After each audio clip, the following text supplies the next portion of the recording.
주께와 엎드려 참여수 19장 찬양함으로 주일 예배를 하나님께 드리겠습니다.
하나님의 영이시니 예배하는 자가 신령과 진정으로 예배할지니라.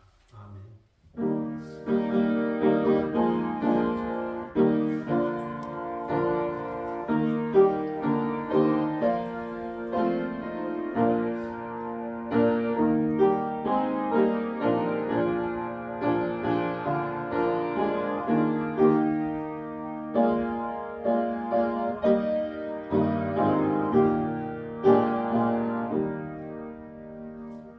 영원히 찬송을 받게 합당하신 주 여호와 우리 아버지 하나님, 그 크신 능력과 사랑을 인하여 영광을 돌립니다. 죄와 사망에서 우리를 건지신 주 예수 그리스도의 구속의 은총을 길이길이 찬양하고, 오늘도 우리와 함께 하시며 날마다 새롭게 하시는 성령의 교통하심을 인하여 찬송을 부릅니다. 성부, 성자, 성령께 세세 무궁토록 영광이 있을지어다. 아멘. 다 함께 일어서셔서 찬송가 44장 부르시겠습니다.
기쁜 어를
4월에 꽃이 피고 지는 계절에 저희가 주님의 사랑을 의지하여 주님의 거룩한 보좌 앞에 다시 나왔습니다.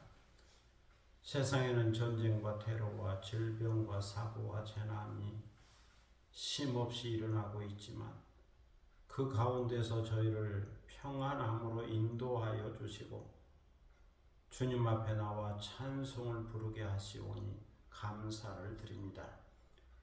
그렇지만 또 한편으로는 세상에 나가 사는 동안 지은 죄와 허물이 있기에 낙심과 절망과 한탄과 상처가 있기에 사랑하는 주님 앞에 엎드려 용서와 위로와 새로운 용기를 구합니다. 그러하오니 하나님 아버지께서 돌아온 탕자를 영접하여 주신 것처럼 저희를 영접하여 주시기를 기도하옵나이다. 하나님 아버지, 하나님을 바라보며 하나님의 은혜와 사랑을 크게 생각하고 하나님의 능력과 지혜를 극대화해야 하지만 때로 세상을 바라보면서 세상을 크게 여기고 나를 바라보면서 내 문제를 크게 여기다가 걱정과 근심에 매일 때가 많았습니다. 순간순간 선택에 직면하여 신앙적 선택을 하며 감사와 찬송으로 하나님께 영광을 돌려야 하지만 때로는 세상의 물질 중심의 선택, 불신앙적인 선택을 하다 보니 실패와 낙심과 시리에 빠지기도 했습니다. 하나님께서 저희에게 귀한 시간과 기회를 주셨으나 저희는 지혜와 깨달음이 부족하여 항상 시간과 기회가 남아있는 줄로 생각하여 강물처럼 흘러가는 그 시간 속에서 후회할 때가 많았습니다. 하나님 아버지, 마땅히 선한 일을 행하여 하나님께 영광을 돌리며 살아야 한다는 사실을 알면서도 선하고 착한 일을 통하여 하나님께 영광을 돌리지 못했습니다. 세상의 빛으로 세상의 소금으로 살지 못했습니다. 성령의 은사를 받았다고 하면서도 사랑으로 섬기고 봉사하며 살지 못했습니다. 성령을 따라 성령의 열매를 맺으며 살아야 한다는 사실을 알면서도 성령의 인격적인 열매를 맺으며 살지 못했습니다. 때로는 내 눈 속에 있는 들보는 깨닫지 못하고 남의 눈 속에 있는 작은 티끌을 바라보고 정죄하며 살았습니다. 겸손해야 할 때 겸손하지 못했고 참아야 할 때 참지 못했으며 온유해야 할 때 온유하지 못했습니다. 사랑해야 할 때 사랑하지 못했고 용서해야 할 때에 용서하며 살지 못했습니다. 이 시간 이 모든 죄와 허물을 회개하고 참회하오니 저희를 불쌍히 여겨주시고 예수 그리스도의 보혈로 깨끗이 씻어주시고 성령의 능력으로 저희를 정결하게 하여 주옵소서. 주의 정직한 영으로 저희를 새롭게 하여 주시고 자원하는 심령을 회복시켜 주옵소서. 지금은 주님과 나만이 아는 죄를 생각하며 묵묵히 참여 기도를 계속합니다.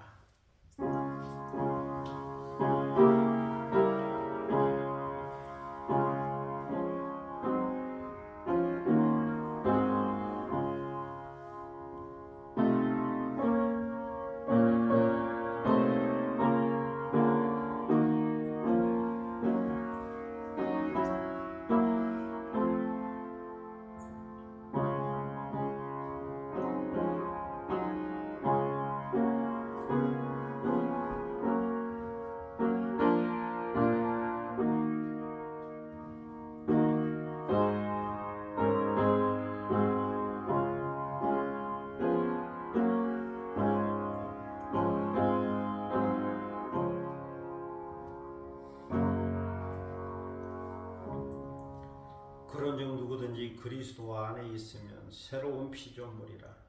이전 것은 지나갔으니 보라 새 것이 되었도다. 그러므로 주 예수 그리스도 안에 있는 자에게는 결코 정죄함이 없느니라. 아멘. 사도신경으로 우리의 신앙을 함께 고백하겠습니다. 전능하사 천지를 만드신 하나님 아버지를 내가 믿사오며 그의 아들 우리 주 예수 그리스도를 믿사오니 이는 성령으로 잉태하사 동정녀 마리아에게 나시고 본디오 빌라도에게 고난을 받으사 십자가에 못 박혀 죽으시고 장사한 지 사흘 만에 죽은 자 가운데서 다시 살아났으며 하늘에 오르사 전능하신 하나님 우편에 앉아 계시다가 저리로서 산자와 죽은 자를 심판하러 오시리라. 성령을 믿사오며 거룩한 공예와 성도가 서로 교통하는 것과 죄를 사하여 주시는 것과 몸이 다시 사는 것과 영원히 사는 것을 믿사옵나이다. 아멘. 자리에 앉으시겠습니다. 성시교독 23번입니다.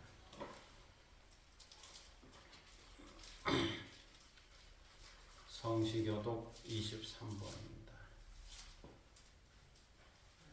시편 43편 말씀을 함께 교독하도록 하겠습니다. 성시교독 23번입니다. 하나님이여 나를 판단하시되 경건하지 아니한 나라에 대하여 내 성사를 변호하시며 근사하고 불의한 자에게서 나를 건지소서. 주는 나의 힘이 되신 하나님이시거늘 어찌하여 나를 버리셨나이까. 내가 어찌하여 원수의 억압으로 말미암아 슬프게 당하나이까. 주의 빛과 주의 진리를 보내시어 나를 인도하시고 주의 거룩한 산과 주께서 계시는 곳에 이르게 하소서. 그런즉 내가 하나님의 제단에 나아가 나의 큰 기쁨의 하나님께 이르리이다. 하나님이여 나의 하나님이여 내가 수금으로 주를 찬양하리이다.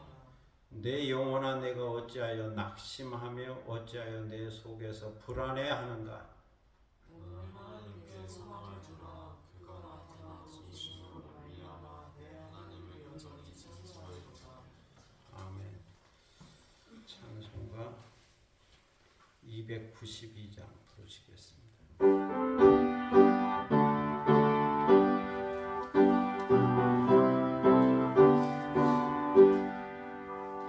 주 없이 살 수 없네 죄인의 구주여 그 귀한 몸의 피로 날 구속하소서 구주의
경건한 마음으로 예배드리고 성령의 임재와 충만함과 또 성령의 은사와 열매를 맺고 또 변화되고 새롭게 깨닫는 시간 되기를 위하여 기도할 수 있기를 바랍니다. 교회와 나라 민족과 선교를 위해서 중보 기도하시고 또 개인적인 기도 제목이 있을 겁니다. 가정과 자녀들과 일도와 산업과 기업과 하는 일들과 계획과 비전 가운데 주의 도우심과 함께 하심과 인도하심이 있어서 귀한 열매와 성취를 맛볼 수 있는 은혜가 있기를 위하여 기도하겠습니다. 자기 목소리가 자기 귀에 들릴 정도로 조용히 소리내어 함께 기도하겠습니다. 아버지와 이삭과 야곱과 구원의 하나님, 생명의 하나님, 은혜를 갚으시고 지난 일주일 동안 지켜주시고 보호하시고 인도하여 주셨던 거룩한 주여 다시 저희들을 불러주시고 겸비한 마음으로 예배하며 시험과 진정으로 예배드리게 하시니 감사를 드립니다. 이 시간 마음과 뜻과 정성과 예배하며 우리 예배를 받으시고 대저물이 바다를 덮음같이 구름이 산을 덮음같이 주의 영광이 이 성소에 임하며 그 영광을 바라보는 거룩한 시간이 되도록 인도하여 주옵소서. 성령님 오시옵소서. 환영합니다. 모셔드립니다. 영접합니다. 내조하여 주셔서 성령의 열매로 충만하게 하시고 성령의 은사로 충만한 은혜를 내려 주옵소서. 아니나이다 나를 위해 나의 십자가를 지고 주를 따라 주시게 하시고 예수 성신 그 거룩한 마음으로 받아 닮아가게 하여 주옵소서. 온유와 겸손을 배우게 하시고 사랑과 용서를 배우게 하시고 인내와 절제를 배우게 하시고 기쁨과 평안을 배우시고 늘 평안한 상태에서 주님을 바라보며 나아가게 하여 주옵소서. 아버지 하나님, 또 이 교회 가운데 함께 하여 주셔서 한석의 설교회 우리의 원사의 기도부터 전국의 열쇠를 하나님 되게 하시고 진리의 기도가 통하게 하시고 만민의 기도하는 아버지의 진리 되게 하여 주옵소서. 누구든지 이 교회에서 기도하게 하시고 말씀을 듣게 하시고 또 예배하게 하시고 주의 음성을 깨닫게 하시고 주의 사랑을 경험하고 주의 응답을 경험할 수 있도록 인도하여 주시고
하시고 통결적 건강을 유지하며 살게 하시고 건강함으로 일하고 섬기고 사랑하고 또 우리의 비전을 이루어가며 하나님께 영광을 돌릴 수 있도록 인도하여 주옵소서.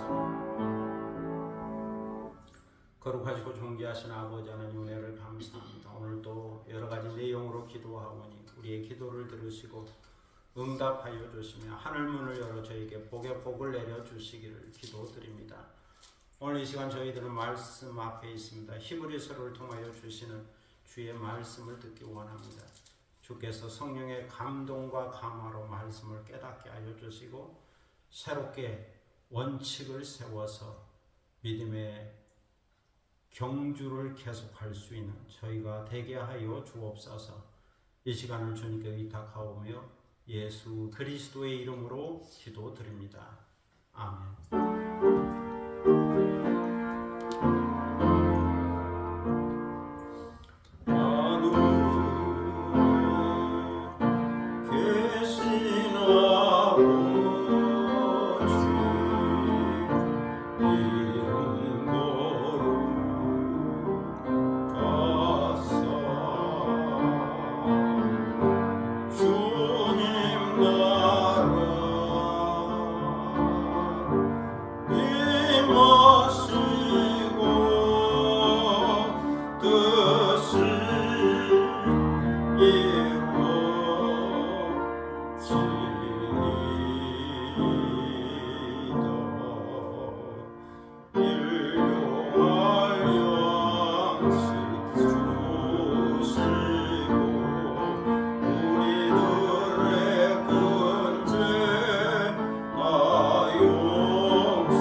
하나님 말씀이 히브리서 13장 8절로 16절입니다.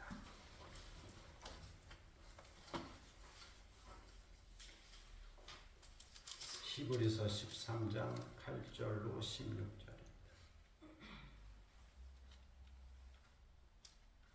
히브리서 13장 8절로 16절입니다. 이 계시의 말씀을 받들어 읽을 때에 살아계시는 하나님의 음성을 듣는 시간이 되시기를 바랍니다. 예수 그리스도는 어제나 오늘이나 영원토록 동일하시니라. 여러 가지 다른 교훈에 끌리지 말라. 마음은 은혜로서 굳게 함이 아름답고 음식으로서 할 것이 아니니 음식으로 말미암아 행한 자는 유익을 얻지 못하였느니라. 우리에게 제단이 있는데 장막에서 섬기는 자들은 그 제단에서 먹을 권한이 없나니 이는 죄를 위한 짐승의 피는 대제사장이 가지고 성소에 들어가고 그 육체는 영문 밖에서 불사름이라. 그러므로 예수도 자기 피로서 백성을 거룩하게 하려고 성문 밖에서 고난을 받으셨느니라. 그런즉 우리도 그의 치욕을 짊어지고 영문 밖으로 그에게 나아가자. 우리가 여기에는 영구한 도성이 없으므로 장차 올 것을 찾나니. 그러므로 우리는 예수로 말미암아 항상 찬송의 제사를 하나님께 드리자. 이는 그 이름을 증언하는 입술의 열매니라. 오직 선을 행함과 서로 나누어 주기를 잊지 말라. 하나님은 이 같은 제사를 기뻐하시느니라. 아멘. 찬양하겠습니다. 오, 해같이 빛나리 찬양하겠습니다.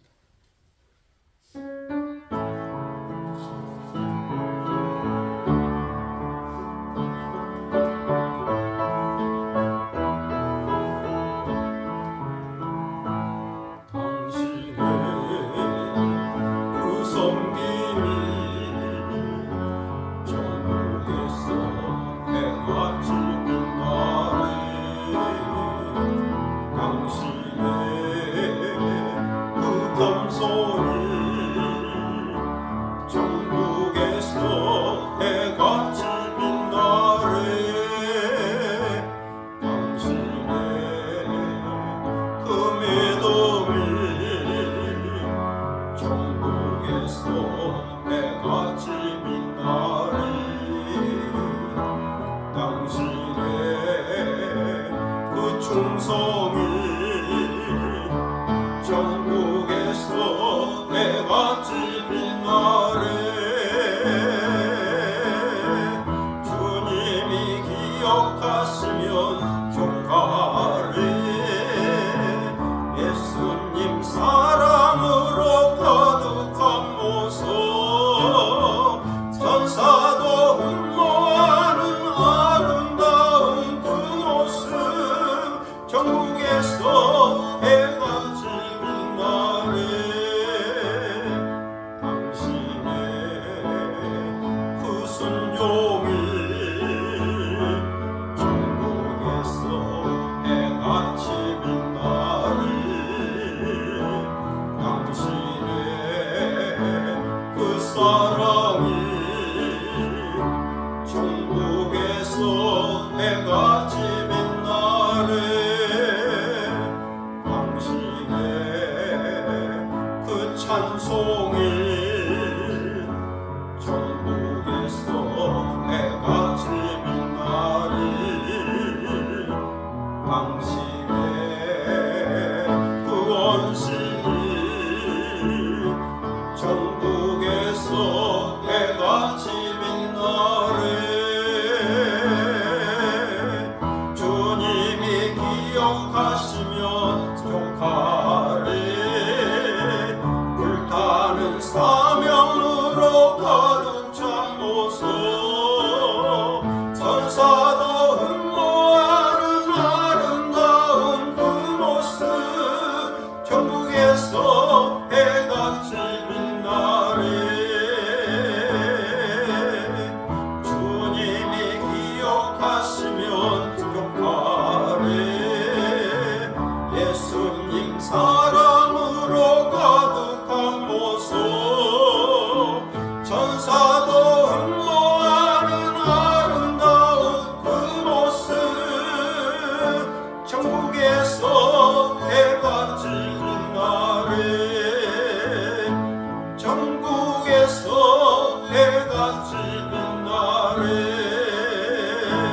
전국에서 해같이 빛나래.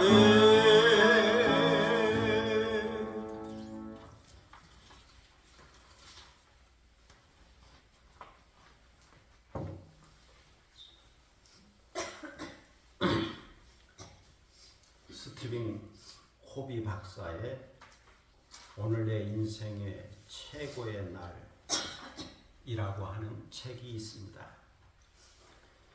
이 책은 자신의 인생을 최고로 살았던 66명의 이야기를 소개하고 있습니다. 여기에는 인생의 의미, 책임지는 삶, 내면의 소중함, 꿈의 실현, 더불어 사는 삶, 역경 극복, 편중되지 않은 삶 등 7가지 주제로 그들의 이야기를 정리하고 있습니다. 이 책에 보면 우리를 일상 속의 위대함으로 이끌어주는 것이 무엇인지를 묻고 있습니다. 그러면서 일상 속의 위대함은 다음의 3가지 일상적인 선택에 있다라고 말합니다. 첫째는 행동의 선택입니다. 이것은 다른 말로 열정을 말합니다. 우리가 일상적으로 하는 첫 번째 선택은 주도적으로 행동할 것인가 아니면 반사적으로 끌려가듯이 반응할 것인가에 있다라고 말합니다. 사람들은 일상의 모든 일에 대하여 자기의 뜻대로 할 수가 없습니다. 그것은 삶의 사건이 계속해서 파도처럼 밀려오기 때문입니다. 그리고 그 모든 사건이 삶에 크게 또는 작게 영향을 미치고 있기 때문입니다. 그런데 중요한 것은 삶의 사건 앞에서 개인은 순간순간 선택하며 살아야 한다는 거죠. 이러한 삶 속에서 주도적인 선택을 하고 책임을 져야 한다는 겁니다. 그래서 행동의 선택이 중요하다. 주도적으로 선택하는 행동의 선택을 이야기하고 있습니다. 둘째는 목적의 선택입니다. 안타깝게도 많은 사람들이 나쁜 선택을 하는 경우가 많죠. 자신이나 다른 사람에게 아무런 가치도 없는 선택을 하고 심지어는 해가 되고 피해가 되는 선택을 하는 경우도 있습니다. 따라서 행동의 선택만으로는 충분하지 않다는 거죠. 행동의 선택과 더불어 우리는 일상적인 선택이 어떤 목적 혹은 결과에 이르는지 생각해보고 선택해야 한다. 그 목적을 깊이 생각하고 선택해야 한다는 겁니다. 오늘날 우리는 누구나 자기 삶을 소중히 여기고 또한 가치 있는 사람이 되기를 원하고 있습니다. 그냥 바쁜 것이 아니라 가치 있는 목적을 추구하면서 바쁘기를 원하는 거죠. 그러나 생활에 쫓기다 보면 자신이 추구하는 목적을 생각해 볼 겨를도 없이 하루하루를 보내는 경우가 많습니다. 그러므로 오늘날 내가 하고 있는 일이 가치가 있고 의미가 있고 선한 목적이 있는지를 생각하고 그것을 선택해야 한다는 거죠. 다른 사람에게 도움이 되고 삶에 도움이 되고 세상에 도움이 되는 그런 일을 하고 있느냐. 매일매일 일상의 삶 속에서 가치 있는 목적을 추구하고 선택하게 된다면 의미 있는 삶을 살게 된다고 말합니다. 그래서 목적의 선택이 중요하다라고 말합니다. 셋째는 원칙의 선택입니다. 이것은 목적 달성을 위한 수단이며 방법에 관한 거죠. 우리는 긍정적 사고의 힘을 믿지만 우리가 자신에게 주문을 걸어 성공하거나 마음의 평화를 얻을 수 있다고 생각하지는 않습니다. 그보다는 영원하고 보편적인 원칙과 조화를 이룰 때 의미가 있고 발전적인 삶을 살 수 있다라고 생각하죠. 그것이 바로 일상의 삶 속에서 위대한 삶을 사는 것이라고 말합니다. 여기서 말하는 세 번째 선택은 명백한 원칙과 조화를 이루며 살 것인지 아니면 그러한 삶을 살지 않은 것에 대한 대가를 치르며 살 것인지에 대한 선택입니다. 우리는 다음의 이야기를 통해서 원칙의 힘과 그 원칙이 우리 선택에 어떤 영향을 미치게 되는지를 생각할 수가 있습니다. 어느 안개 낀 날밤에 해군의 함장은 바다에서 자기 배를 항해하고 오고 있는 배의 불빛을 보았습니다. 자기 배를 향해 오고 있는 배의 불빛을 본 거죠. 그는 선원에게 배의 항로를 남쪽으로 10도 바꾸라는 신호를 건너편 배에게 보내라고 명령했습니다. 선원이 신호를 보내자 그 배는 당신 배의 항로를 북쪽으로 10도 바꾸라고 응답이 왔죠. 함장은 다시 신호를 보냈습니다. 나는 함장이다.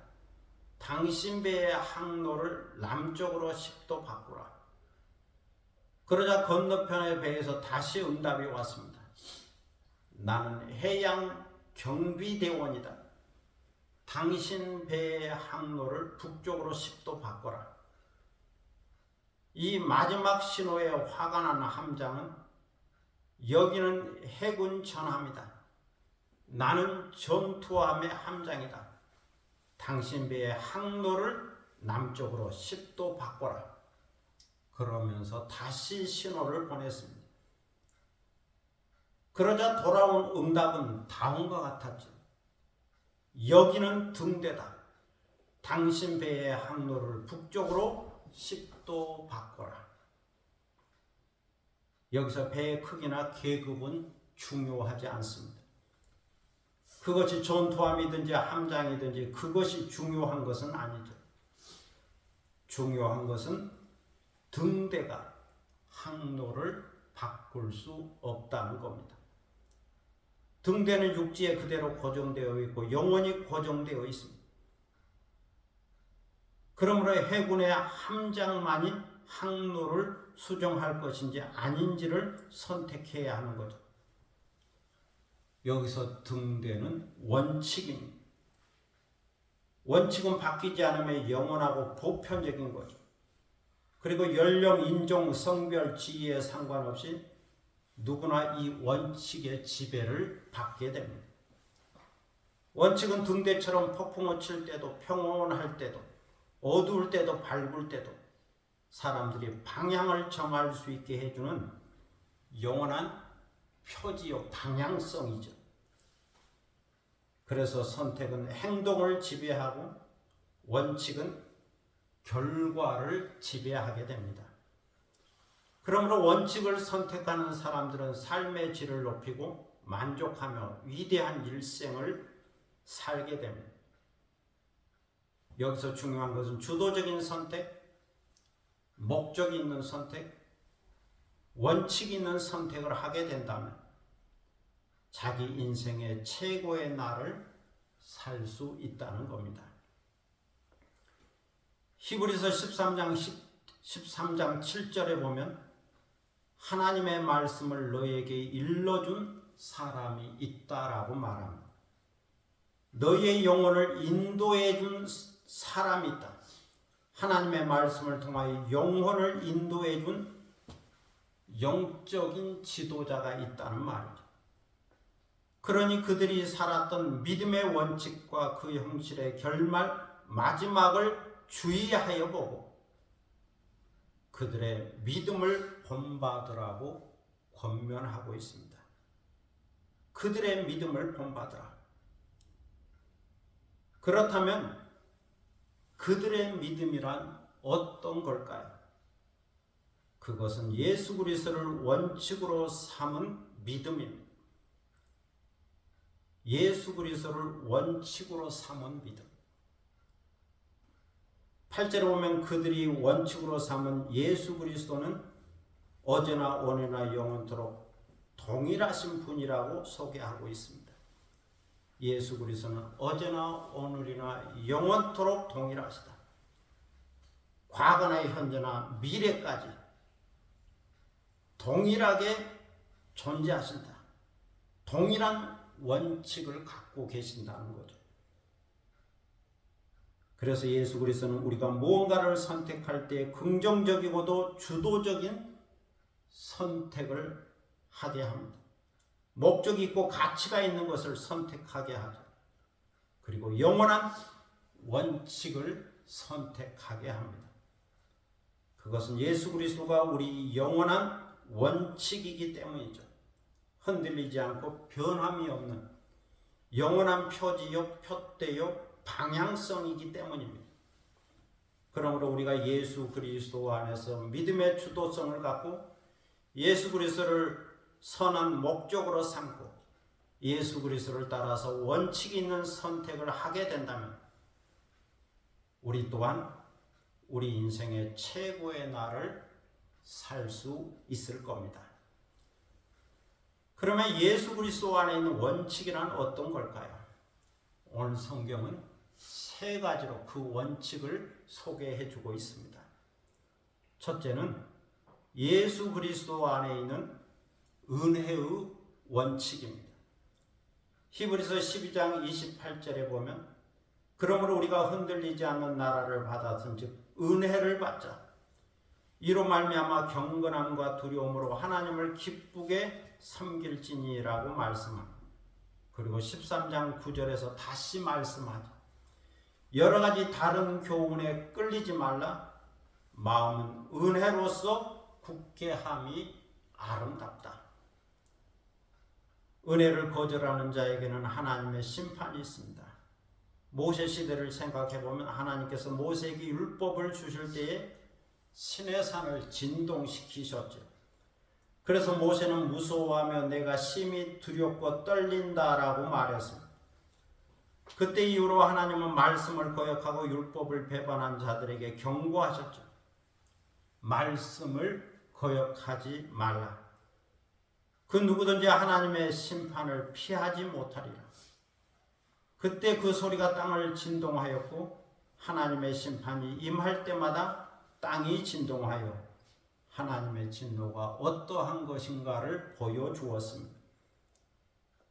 그런데 하나님께서 약속하시기를 내가 또 한 번 땅만 아니라 하늘도 진동하리라고 말씀하셨죠. 한 번 더 하나님이 만드신 세계 하늘과 땅이 진동할 날이 온다는 겁니다. 변동될 날이 온다는 거죠.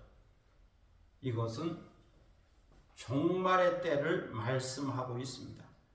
예수 그리스도께서 재림의 지로 심판의 지로 오실 때 한 번 더 하늘과 땅이 진동하게 된다는 거죠. 인간 세계의 모든 터가 무너질 날이 온다.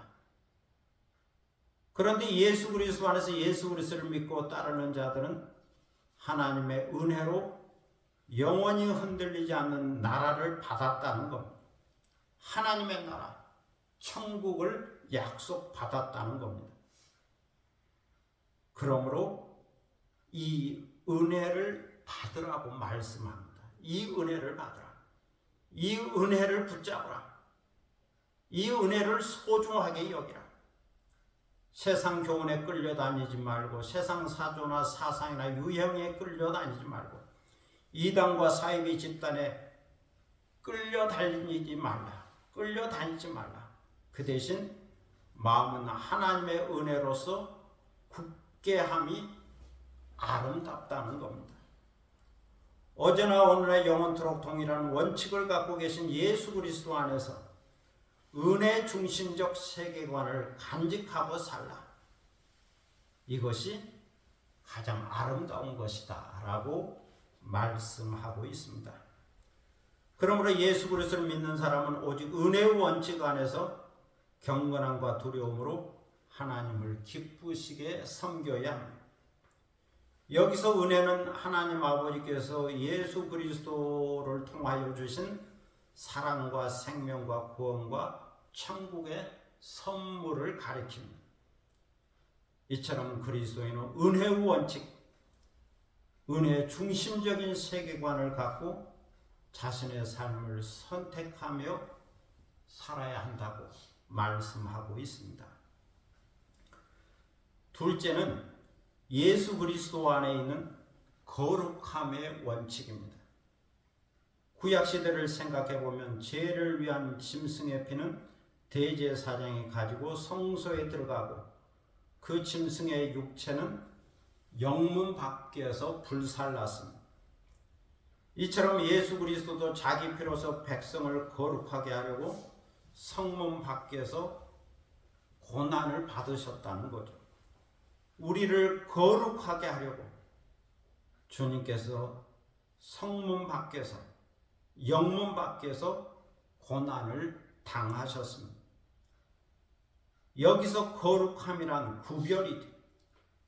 예수 그리스도는 자기 피로서 우리 죄를 씻으시고 우리를 거룩하게 하셨습니다. 의롭게 하셨죠. 우리를 세상과 구별하고 불신과 구별하고 죄와 허물과 구별시켜 주셨죠. 그 거룩한 구별로서 하나님을 온전하게 섬길 수 있도록 하셨습니다. 이 거룩함을 위하여 예수 그리스도께서 피를 흘리셨고 영문 밖 골고다에서 십자가에 달리셨습니다. 성문 밖에서 고난을 받으신 거죠. 예수 그리스도의 고난 속에는 그의 인내와 오래 참음과 사랑이 담겨져 있습니다. 예수님은 십자가를 오래 참으셨죠. 그 치욕을 짊어지고 부끄러움을 받으셨죠. 우리를 거룩하게 하려고, 우리를 의롭게 하려고 그 모든 고난을 참고 견디고 이겨내셨습니다. 이것을 전제하고 13절에서 말씀합니다. 그런즉 우리도 그의 치욕을 짊어지고 영문 밖으로 그에게 나아가자. 우리도 거룩함을 위하여 성문 밖에서 고난을 받으신 예수 그리스도를 따라 성문 밖에 있는 그에게로 나아가야 한다는 말씀입니다. 아니다. 나를 부인하고 나의 십자가를 지고 예수 그리스도를 따라 성문 밖으로 나가야 한다. 성문 밖 골고다로 갈보리로 나가야 한다. 예수 그리스도의 십자가를 부끄럽게 생각하지 말고 예수 그리스도가 받은 고난과 치욕과 능욕을 수치스럽게 생각하지 말고 주님 가신 그 거룩한 길을 따라가야 한다는 겁니다. 그래서 여기서의 원칙은 거룩함입니다. 거룩하게 구별되고 변화되어 하나님을 섬길 수 있도록 예수 그리스도의 십자가를 바라보고 따라가는 거죠. 왜냐하면 이 세상은 영구한 도성이나 도시가 없기 때문입니다. 눈에 보이고 손으로 만질 수 있는 물질적인 세계는 영원하지 않은 거죠. 이 땅의 정치와 권력과 재물도 영원하지 않은 거죠. 그 영원한 도성은 장차 올 것이기 때문입니다. 미래적인 것이기 때문이죠. 그래서 그리스도인은 장차 오게 되고 나타나게 될 신령한 도성, 영원한 도성을 찾게 된다는 겁니다. 그러니 이것을 깨닫고 그때까지 주님 오시는 그날까지 영원한 도성에 이르는 그날까지 주님 주신 그 거룩함의 원칙을 갖고 살아야 한다. 거룩하게 살아야 한다. 의롭게 살아야 된다.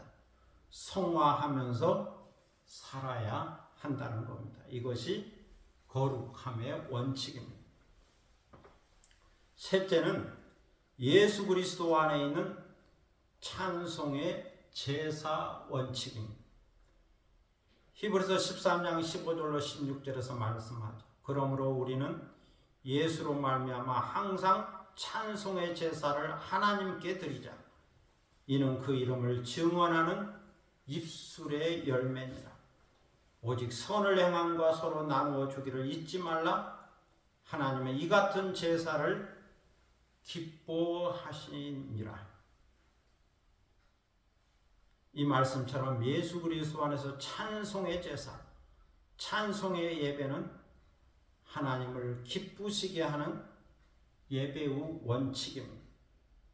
그러므로 저 천국을 바라보고 그리스도 안에서 오늘을 사는 성도는 항상 찬송의 제사를 드리며 살아야 합니다. 항상 즐거운 찬송을 부르며 살아야 합니다. 그런데 이것이 예수 그리스도의 이름을 증언하는 입술의 열매가 된다는 거죠. 꼭 말로써 전도하는 것만이 증거가 아니고 찬송을 불러도 그리스도를 증언하는 입술의 열매가 된다. 찬송하는 삶이 전도가 된다. 찬송하는 삶이 그리스도를 증언하는 삶이 된다는 거죠. 이렇게 즐거운 찬송을 부르며 선을 행하고 서로 나누어주는 윤리적인 삶을 사는 것이 믿음을 더 확실하게 확증하게 되고 더 나아가서는 그리스도를 전하는 증인의 삶이 된다는 겁니다. 그래서 이것은 그리스도의 사랑을 실천하는 사랑의 열매다. 찬송의 열매다. 입술의 열매다. 오늘 성경은 이것이 하나님을 기쁘시게 하는 제사요 원칙 있는 예배라고 말씀하고 있습니다. 철로역정의 저자인 존 보녀는 인생과 영혼에 대한 의문이 자기 마음에 일어나기 시작할 때 이런 결심을 했다고 그럽니다. 내가 구원을 받기 전까지는, 이 진리를 확실히 알기 전까지는, 하나님의 아들인 예수님을 분명히 깨닫기 전까지는 먹지도 않고 자지도 않으리라. 아니 이 문제를 해결할 수만 있다면 나는 지구 어디라도 갈 것이며 무엇이라도 할 것이다. 그의 이러한 결심이 예수님을 만나게 되는 계기가 되었습니다. 예수님은 마침내 그에게 자신을 나타내셔서 깨닫게 해주셨고 진리를 알도록 도와주셨죠. 그는 주님을 찾은 그 놀라운 감격을 기록하면서 위대한 저서 철로 역정을 세상에 남기게 되었습니다. 철로 역정에는 그리스도인이 진리를 찾아 하나님을 찾아 길을 떠나는 이야기입니다. 여기에 나타난 그리스도인은 저자 자신의 모습이면서 동시에 진리를 찾는 순례자의 모습이기도 하죠.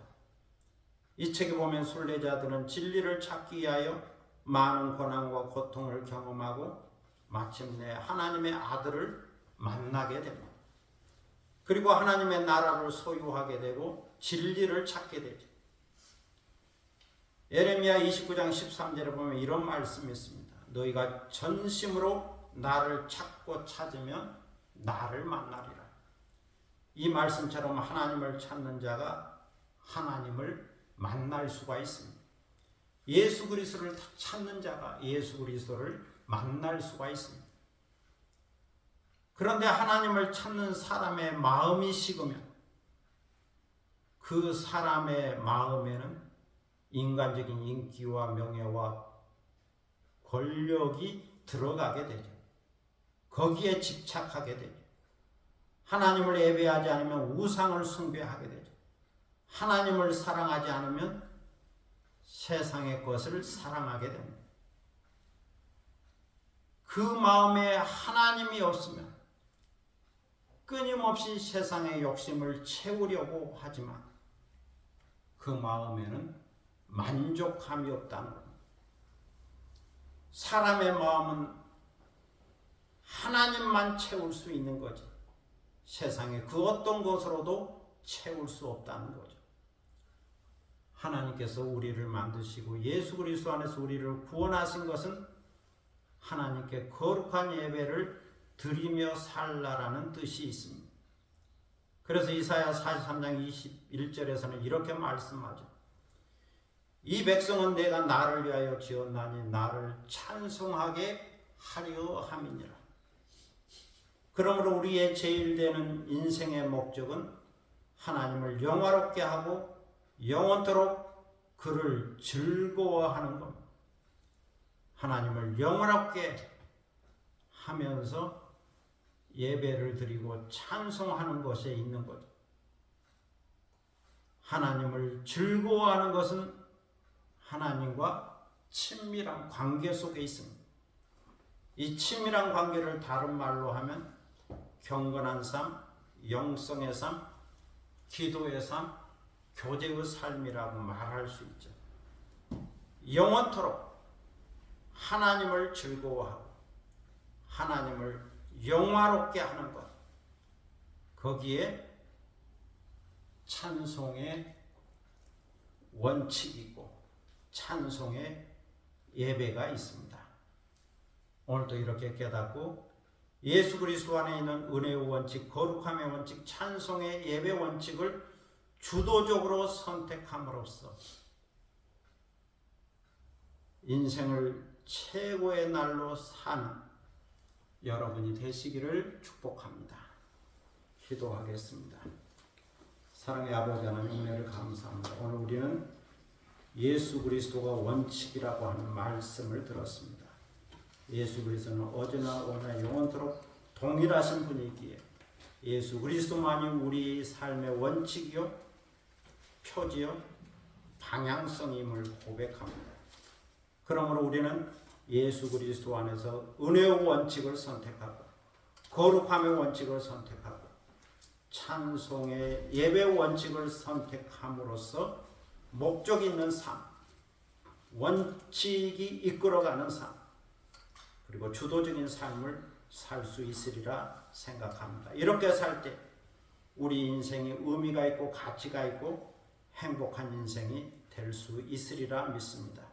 그러므로 오늘 주신 이 말씀을 깊이 이해하고 깨달아서 원칙이 있는 삶, 예수 그리스도를 따라가는 삶 되도록 인도하여 주시고 주님을 기쁘시게 하는 찬미의 제사를 드리는 저희가 되게 하여 주옵소서. 감사드리며 예수 그리스도의 이름으로 기도드립니다. 아멘. 찬송가 331장 부르시겠습니다.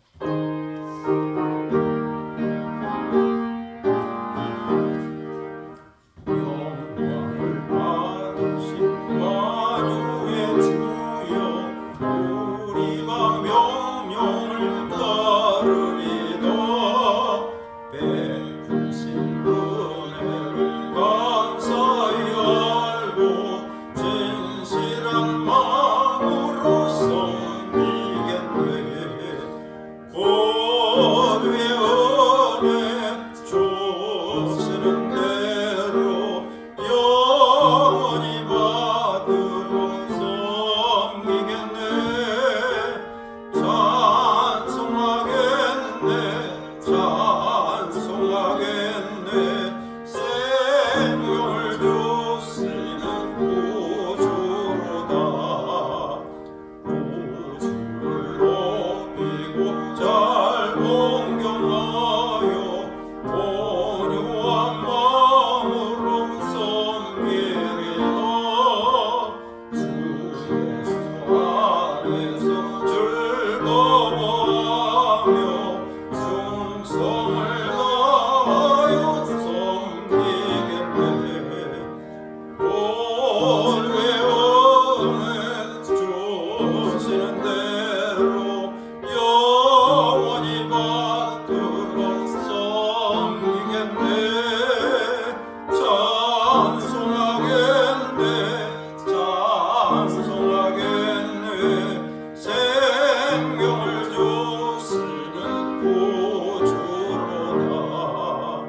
예수를 믿고서 늘 살아가요. 장기고 마음으로 섬기리라. 온 마음을 드리고 늘 순종하며 구주를 영원히 섬기겠네. 오주의 은혜 주시는 대로 영원히 받들어 섬기겠네.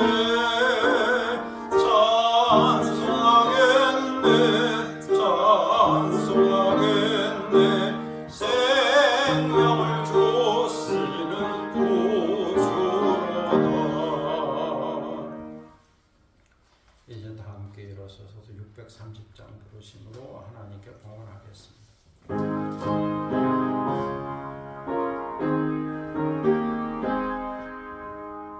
진리와 생명 되신 주, 이 몸을 바치옵니다.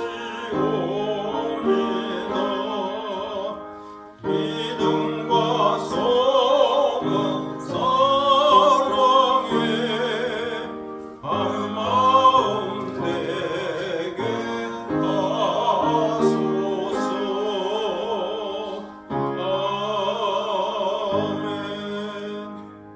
아멘. 기도 드리겠습니다. 만국의 근원 되시는 아버지 하나님, 은혜를 감사합니다.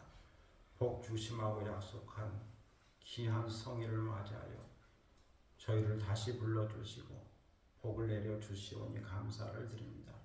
주님 앞에 나와 귀한 예물을 드립니다. 주일원금을 드리고 감사원금을 드리고 11조원금을 드립니다. 우리 마음의 뜻과 정성을 모아 이 예물을 드리오니 주여 받으시고 흠양하시며 주님 앞에 올려진 향기로운 예물이 되게 하여 주옵소서.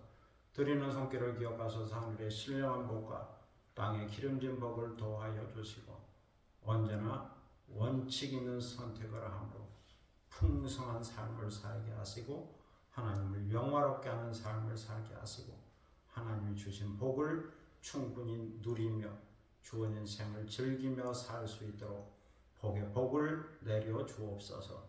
감사드리며 예수 그리스도의 이름으로 봉헌기도 드립니다. 아멘. 자리에 앉으시겠습니다. 교회 소식 시간입니다. 옆에 계신 분과 앞에 계신 분과 함께 인사를 나누시기를 바랍니다. 교회에 오신 것을 환영합니다. 축복합니다. 봄꽃의 계절 4월의 은혜와 평안과 건강에 함께 하시기를 바랍니다.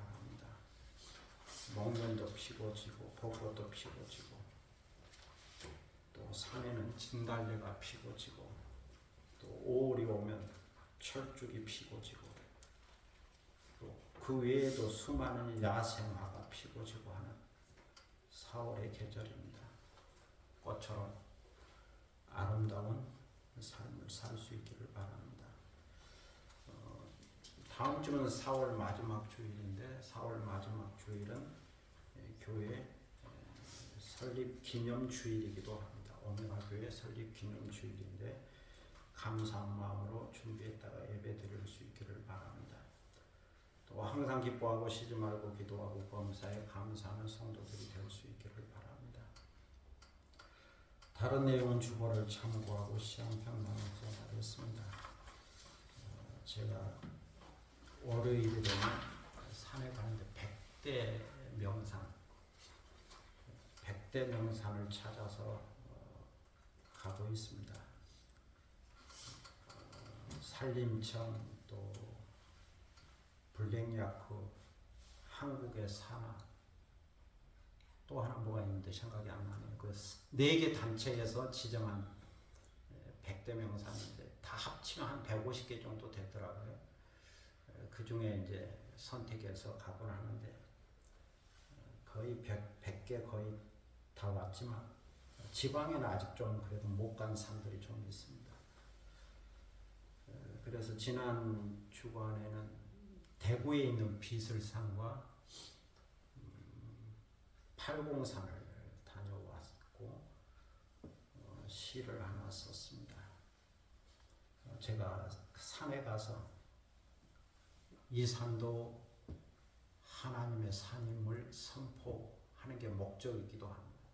여기에도 주님이 계시고 이 아름다운 산도 주님의 세계고 주님이 창조한 세계. 왜냐하면 그 아름다운 산에 항상 사찰들이 많이 있거든요. 그래서 그 산 이름도 정상은 불교의 이름들이 많은데 그래서 가는 곳마다 주님의 이름을 선포하고 주님의 산임을 선포하고 또 찬송도 부르고 기도도 하고 그럽니다.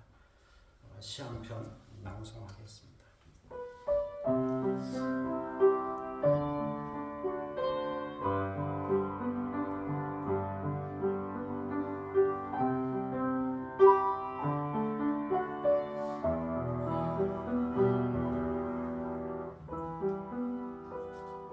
비슬산 참꽃 군락지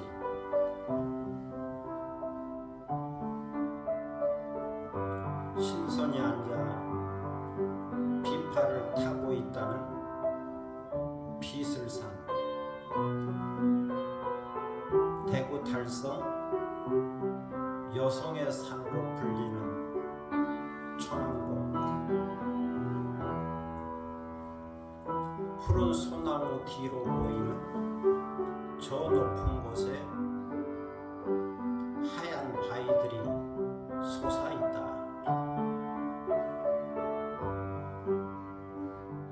4월이면 주님의 부활과 함께 피어나는 꽃 창꽃이라 불리는 연분홍빛 진달래 군락지 산비탈을 붉게 물들인 두경화의 세계 바다의 파도처럼 아니 거대한 쓰나미처럼 밀려오는 붉은 사랑을 거부할 수 없어 침몰한다. 오고 가는 사람들의 미소 예쁘다고 말하는 꽃마음 그렇게 사랑이 부활의 꽃으로 피어나기를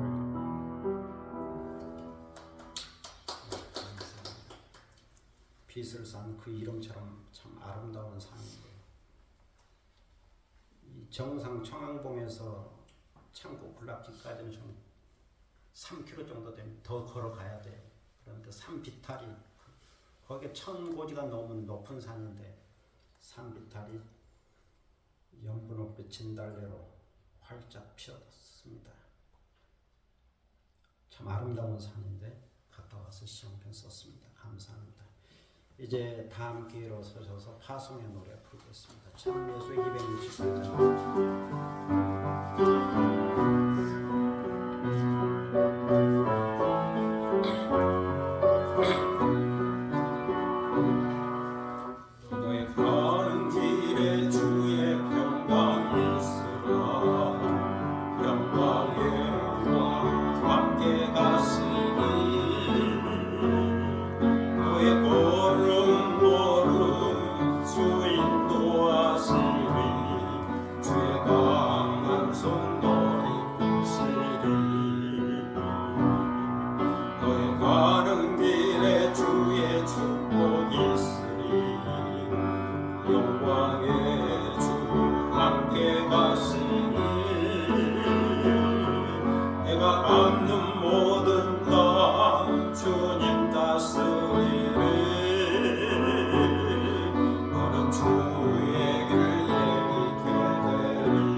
지금은 주 예수 그리스도의 무한하신 은혜와 아버지 하나님의 극진하신 사랑과 성령의 감동과 교통하심과 충만케 하시니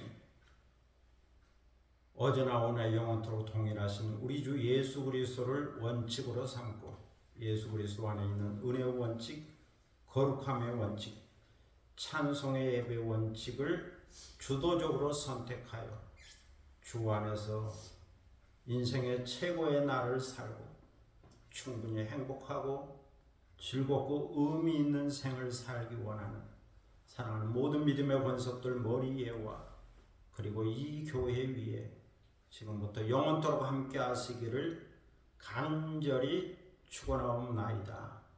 아멘.